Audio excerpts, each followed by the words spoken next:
हाँ जी सर करिए आप जी का लाइटा बंद करके चेहरे नहीं दिख रहे सारे दे ਤੁਹਾਡਾ ਸਾਰਿਆਂ ਦਾ बहुत बहुत स्वागत है। मैं ਤੁਹਾਨੂੰ 9/12 ਤੇ ਅੱਜ ਦੀ दो कैबिनेट मीटिंग ਜਿਹੜੀਆਂ ਹੋਈਆਂ पंजाब सरकार ने कैबिनेट ਦੇ ਵਿੱਚ जो फैसले ਲਏ ਹੈ ਉਹਨਾਂ ਬਾਰੇ ਜਾਣਕਾਰੀ ਦੇਣ ਵਾਸਤੇ ਅੱਜ ਬੁਲਾਇਆ। सो एक तो कोई भी जिमीदार या जमीन जिदी भी हैगी है वो पंजाब दे विच अगे साडी सरकार आ जिहड़ी हुण मौजूदा है इसदे आउण तो पहला जे कोई मिट्टी चकदा सी तां रॉयल्टी लगदी सी ते रॉयल्टी वाले आ जांदे सी। हुण ये काम बिल्कुल खत्म हो गया है। कैबिनेट दे विच भी असीं पास कर दिता है 3 फुट तक कोई भी अपनी मिट्टी फ्री ऑफ कॉस्ट चला चक सकदा, किसी मंजूरी की लोड़ नहीं, कोई रॉयल्टी नहीं लगनी, कोई माइनिंग पॉलिसी नहीं लगनी। उन्हां पर माइनिंग पॉलिसी खत्म कर दी। इस तो इलावा जिहड़े भट्ठे वाले है वो जिहड़ी जमीन विचों इट्टां बनाउंदे है उहदे पर टैक्स लगदा सी, माइनिंग की पॉलिसी लगदी सी। ऐसी उन्होंने माइनिंग पॉलिसी तो बाहर कर दिता है। भट्ठे वालियां नूं कोई रॉयल्टी नहीं लगेगी, कोई जाके तंग नहीं करेगा। अपनी इट्टा बनाने वास्ते जिमीदार तो मिट्टी खरीद के जिमीदार के पैसे दे के वो 3 फुट तक जब मर्जी चक सकते, किसी नूं कोई रोक नहीं है।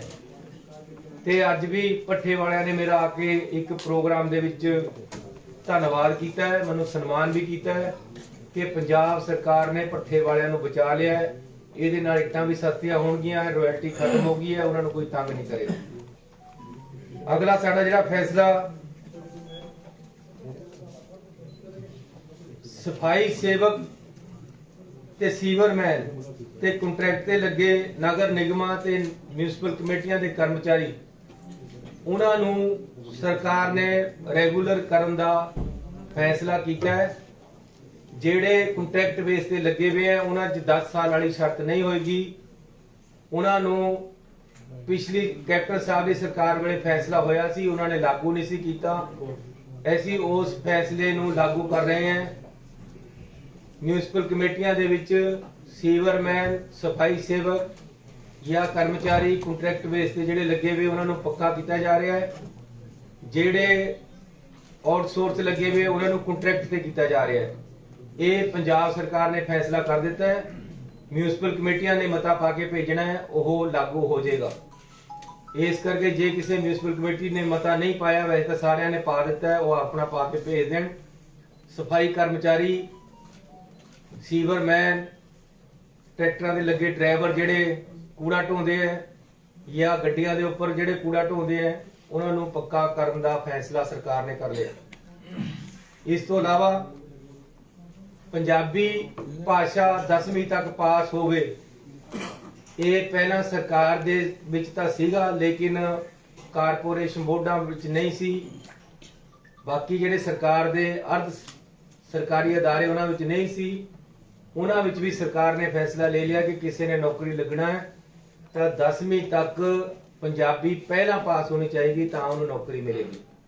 इहदे नाल जिहड़े बाहर तो आके नौकरी भालदे है उन्होंने रोक के पंजाबियों को ही नौकरी मिलेगी। पानी दे एरिया पिंडां दे विच ते शहरां दे विच नोटिफिकेशन हो गई सी, पिंडां दे विच कन्फ्यूजन सीगी। ऐसी क्लीयर कर दिता है कैबिनेट दे विच कि पुराने बकाए पानी दे जिहड़े पिंडां दे विच खड़े सी उन्हां नूं पंजाब सरकार ने माफ कर दिता है। पुराने बकाए देने की लोड़ नहीं। अगे नूं 50 रुपये फ्लैट रेट से बिल आएगा पिंडां दे विच ते शहरां दे विच। पहला पिंडां दे विच 160 रुपया सी, शहरां दे विच 105 रुपये तो लेके 250 रुपये तक पानी का बिल सी। हुण पिंडां ते शहरां दा फ्लैट रेट 50 रुपये बिल आएगा, पुराने बकाए माफ है। जिहड़ी नरमे की फसल का नुकसान होया ਉਹਦਾ पंजाब सरकार ने 12,000 रुपया मुआवजा भेजा है। किसानों का एजिटेशन चल रहा सी ਉਗਰਾਹਾਂ ਗਰੁੱਪ ਤੇ ਦੂਸਰੇ ਕਿਸਾਨ ਸਾਡੇ ਨਾਲ ਆਏ ਸੀ ਮਿਲਣ। ਅਸੀਂ ਫੈਸਲਾ ਕੀਤਾ ਸੀ ਉਹਨਾਂ ਦੇ ਨਾਲ ਕਿ ਅਸੀਂ 17,000 ਰੁਪਇਆ ਜਿਹੜਾ ਮੁਆਵਜ਼ਾ ਕਰ ਦਾਂਗੇ। ਕੈਬਨਿਟ ਨੇ ਕਲੀਅਰ ਕਰ ਦਿੱਤਾ ਹੈ। 12,000 ਡੀਸੀਆਂ ਕੋਲ ਚਲੇ ਗਿਆ, 5-5 ਅਸੀਂ ਹੋਰ ਭੇਜਾਂਗੇ। ਕੈਬਨਿਟ ਦਾ ਫੈਸਲਾ ਹੋ ਗਿਆ ਹੈ। ਨਰਮੇ ਦਾ ਮੁਆਵਜ਼ਾ ਜਿਹੜਾ ਉਹ 17,000 ਰੁਪਇਆ ਪ੍ਰਤੀ ਏਕੜ ਮਿਲੇਗਾ, ਜਿਨ੍ਹਾਂ ਦੀ ਫਸਲ 75% ਤੋਂ ਉੱਪਰ ਖਰਾਬਾ ਹੋਇਆ ਹੈ। ਅੱਜ कैबिनेट ने एक बहुत ही अच्छा फैसला लिया है।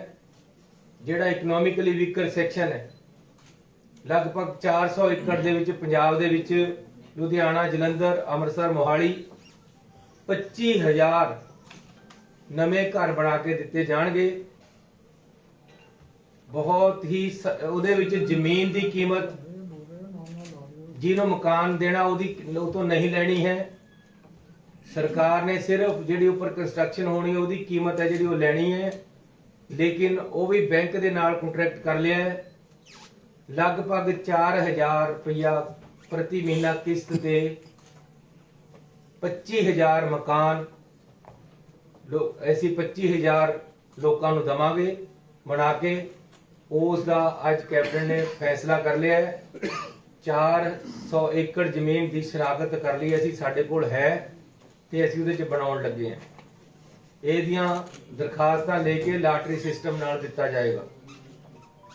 28 ਨਵੇਂ ਅਦਾਰੇ ਹੈਲਥ ਇੰਸਟੀਟਿਊਸ਼ਨ ਨੂੰ ਅਪਗ੍ਰੇਡ ਕੀਤਾ ਹੈ ਤੇ ਉਹਦੇ ਵਾਸਤੇ 775 ਨਵੀਆਂ ਅਸਾਮੀਆਂ ਦੀ ਰਚਨਾ ਕਰਨ ਦਾ ਪ੍ਰਸਤਾਵ ਅੱਜ ਕੈਬਨਿਟ ਨੇ ਸਰਕਾਰ ਨੇ ਪਾਸ ਕਰ ਦਿੱਤਾ ਹੈ ਤੇ 28 ਨਵੇਂ ਅਦਾਰਿਆਂ ਨੂੰ ਅਸੀਂ ਅਪਗ੍ਰੇਡ ਕਰ ਰਹੇ ਹਾਂ, ਜਿਹਦੇ ਵਿੱਚ बहुत सारे हूँ लिस्ट मेरे को हैगी है, जो चाहो तो बोल भी देना है।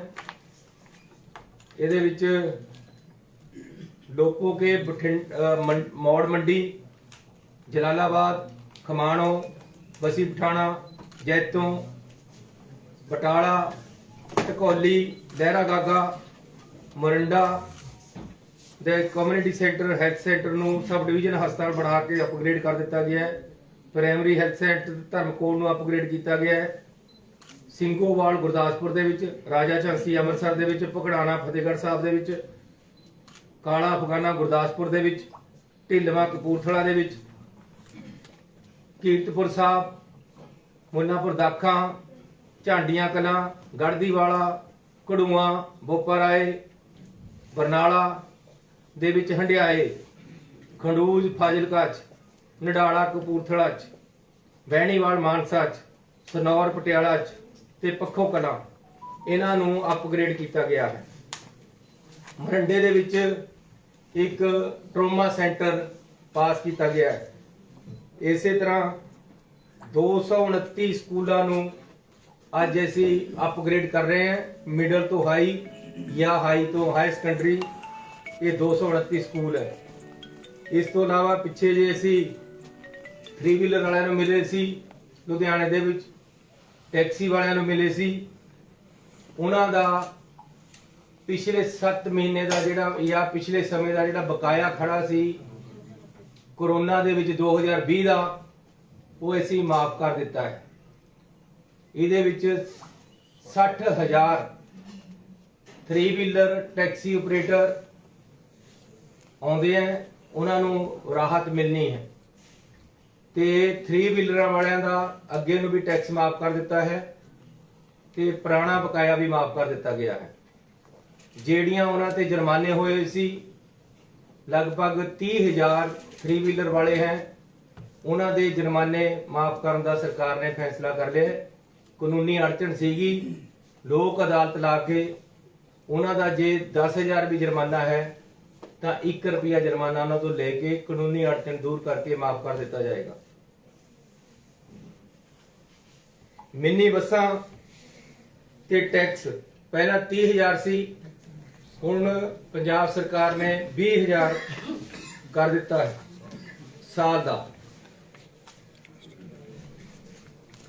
ਇਹ ਜਿਹੜਾ ਮੈਂ ਤੁਹਾਨੂੰ 60,000 ਗੱਡੀਆਂ ਦਸੀਆਂ, ਉਹਨਾਂ ਚ ਧਾਰਮਿਕ ਸੰਸਥਾਵਾਂ ਦੀਆਂ ਗੱਡੀਆਂ ਨੂੰ ਵੀ ਛੋੜ ਦਿੱਤੀ ਗਈ ਹੈ ਮੋਟਰ ਵਹੀਕਲ ਐਕਟ ਦੇ ਵਿੱਚ, ਕੋਰੋਨਾ ਦੇ ਟਾਈਮ ਦੇ ਟੈਕਸ ਦੀ। ਸੋ मैं थोड़ा बड़ा धन्नवादी हाँ कि तुसी आए, थोनू जानकारी देनी सी। इस तो अलावा 2-3 अहम फैसले असीं लए है ਜਿਹੜੇ कि परसों ਨੂੰ ਦੁਬਾਰੇ कैबिनेट ਦੇ ਵਿੱਚ ਪਾਸ ਹੋਣਗੇ। ਉਹਦੇ ਵਿੱਚ क्योंकि क्रिसमस आ रही है, क्रिश्चियन ਭਰਾਵਾਂ ने डिमांड की है कि यीशु मसीह जी के नाम से चेयर स्थापित की जाए।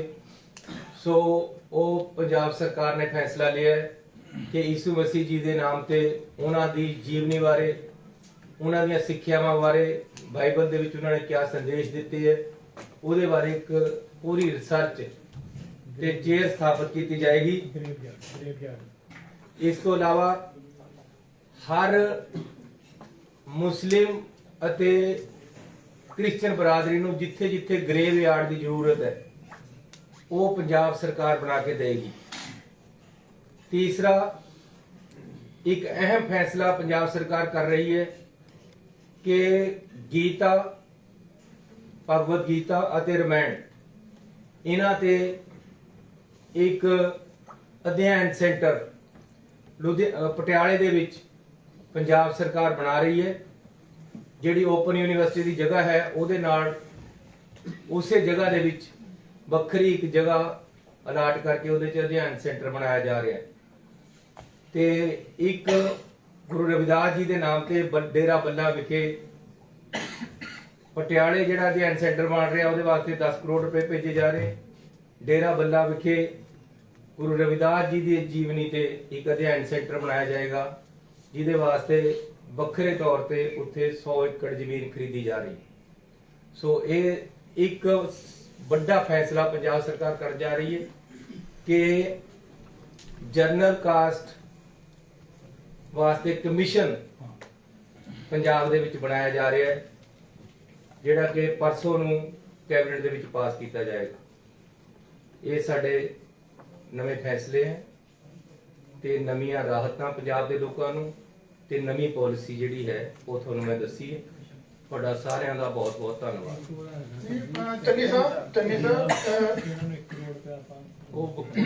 ਚੰਨੀ ਸਾਹਿਬ ਇੱਕ ਦੱਸਣਾ ਕਿ ਕਿਸਾਨ ਕਾਫੀ ਜਿਹੜੇ ਪ੍ਰੋਟੈਸਟ ਕਰ ਰਹੇ ਹੈਗੇ ਆ, ਉਹ ਕਰਜ਼ੇ ਮਾਫੀ ਦਾ ਬਾਰ-ਬਾਰ ਉਹਨਾਂ ਨੂੰ ਮੰਗ ਕੀਤੀ ਜਾ ਰਹੀ ਹੈ ਔਰ ਇਹਨਾਂ ਬਾਰੇ ਸੀ ਉਹ ਕਿਉਂਕਿ ਕੱਲ ਵੀ ਨਾ ਬਿਲਕੁਲ ਹੁਣ ਰੇਲ ਗੱਡੀਆਂ ਰੋਕ ਕੇ ਰੱਖੀਆਂ ਨੇ, ਉਹਨਾਂ ਬਾਰੇ ਕਿਸਾਨਾਂ ਦੀਆਂ ਜਥੇਬੰਦੀਆਂ ਨੇ ਮੀਟਿੰਗ ਵਾਸਤੇ ਟਾਈਮ ਮੰਗਿਆ।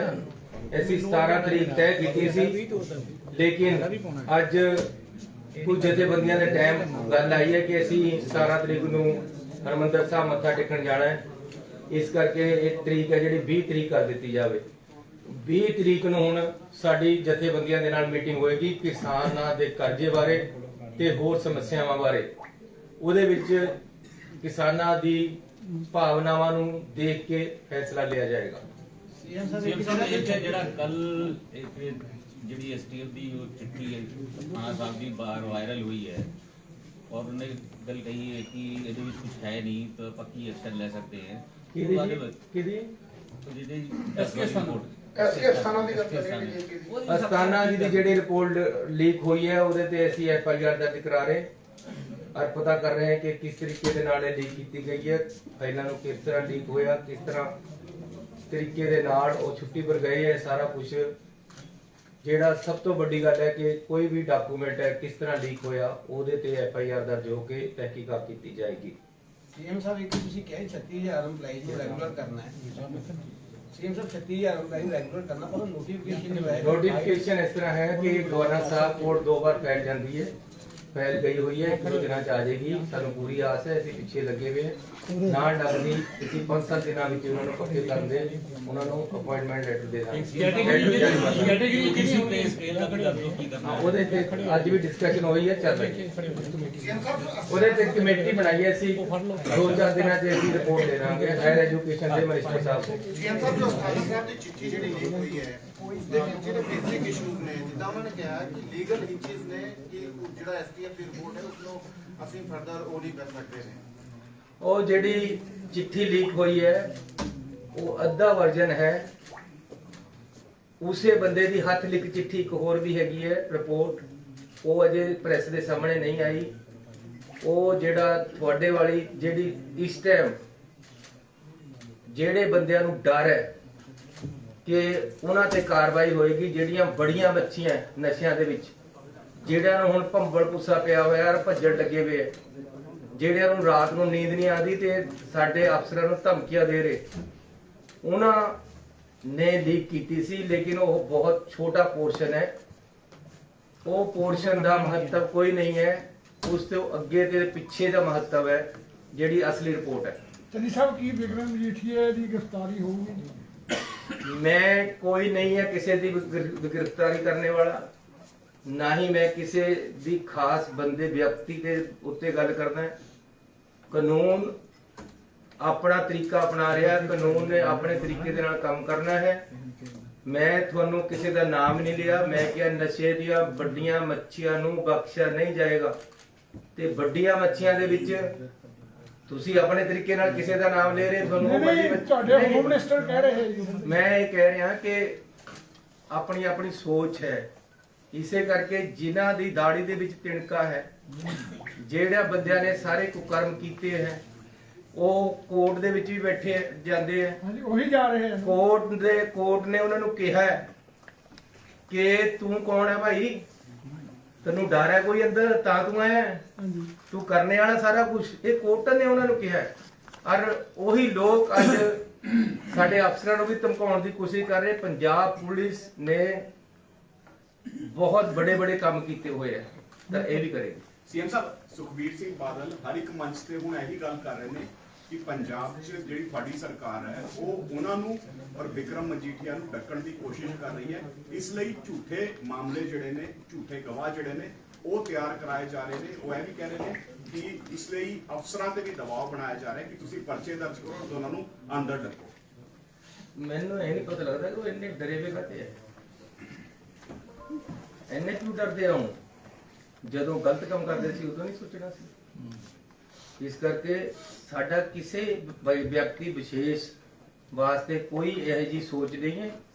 ਜਿਹੜੇ ਬੰਦਿਆਂ ਨੇ ਬੇਅਦਬੀ ਕਰਾਈ ਹੈ ਉਹ ਸਾਹਮਣੇ ਆਣਗੇ, ਜਿਨ੍ਹਾਂ ਨੇ ਨਸ਼ੇ ਵੇਚੇ ਹੈ, ਨਸ਼ੇ ਬਕਵਾਏ ਹੈ, ਉਹਨਾਂ ਦੀ ਸਰਪ੍ਰਸਤੀ ਕੀਤੀ ਹੈ, ਪੰਜਾਬ ਦੇ ਨੌਜਵਾਨੀ ਨੂੰ ਗਾਲਿਆ ਹੈ, ਉਹ ਲੋਕ ਸਾਹਮਣੇ ਆਣੇ ਚਾਹੀਦੇ ਹੈ। ਔਰ ਸਾਡੀ ਇਹ ਮੋਰਲ ਦੇ ਨਾਲ ਇੱਕ ਡਿਊਟੀ ਹੈ। ਅਸੀਂ ਜੇ ਸਾਨੂੰ ਲੋਕਾਂ ਨੇ ਮੌਕਾ ਦਿੱਤਾ ਹੈ ਕਿ ਅਸੀਂ ਲੋਕਾਂ ਦੀ ਸੇਵਾ ਦੇ ਵਿੱਚ ਸਹੀ ਕਾਨੂੰਨ ਕਰੀਏ, ਤਾਂ ਕਾਨੂੰਨ ਸਹੀ ਕੰਮ ਹੀ ਕਰੇਗਾ। ਕਦੇ ਕਿਤੇ ਵੀ ਝੁਕਾਂਗੇ ਨਹੀਂ, ਲੇਪਾਂਗੇ ਨਹੀਂ, ਡਰਾਂਗੇ ਨਹੀਂ। ਜਿੰਨਾ ਜੀਵਨ ਹੈ ਇਮਾਨਦਾਰੀ ਔਰ ਨੇਕ ਨੀਤੀ ਨਾਲ ਕਿਸੇ ਨੂੰ ਗਲਤ ਫਸਾਣਾ ਨਹੀਂ। ਲੇਕਿਨ ਜਿਨ੍ਹਾਂ ਨੇ ਪੰਜਾਬ ਦਾ ਨੁਕਸਾਨ ਕੀਤਾ ਹੈ, ਪੰਜਾਬ ਦੀ ਜਵਾਨੀ ਦਾ ਘਾਣ ਕੀਤਾ ਹੈ, ਉਹ ਬਖਸ਼ੇ ਜਾਣ। ਇਹ ਵੀ ਸਾਡਾ ਕੋਈ ਇਹ ਕਦੋਂ ਤੱਕ ਹੋ ਜੂਗੀ ਕਾਰਵਾਈ? ਇਹ ਦੇਖੋ, ਇਹ ਕਾਨੂੰਨ ਹੈ। ਅਗਲੇ ਹਾਈ ਕੋਰਟ ਵਿੱਚ ਵੀ ਪੰਗੇ ਲੈ ਰਹੇ ਹੈ, ਅੜਿੱਕੇ ਉਡਾ ਰਹੇ ਹੈ, ਅਫਸਰਾਂ ਨੂੰ ਵੀ ਚੱਕ ਚਕਾਈ ਹੋ ਰਹੀ ਹੈ। ਕਿਸੇ ਨੂੰ ਤੁਹਾਨੂੰ ਸਾਰਾ ਕੁਝ ਪਤਾ ਹੈ ਯਾਰ, ਤੁਸੀਂ ਮੈਨੂੰ ਪੁੱਛਦੇ ਹੋ। ਹਾਈ ਕੋਰਟ ਨੇ ਤਾਂ ਇਹ ਗੱਲ ਕਹੀ ਹੈ ਕਿ ਅਸੀਂ ਰੋਕੇ ਨਹੀਂ ਸਰਕਾਰ ਨੂੰ ਕਾਰਵਾਈ ਕਰਨ ਤੋਂ। ਫਿਰ ਅਸੀਂ ਕਿਹੜੇ ਰੁਕ ਰਹੇ ਹਾਂ?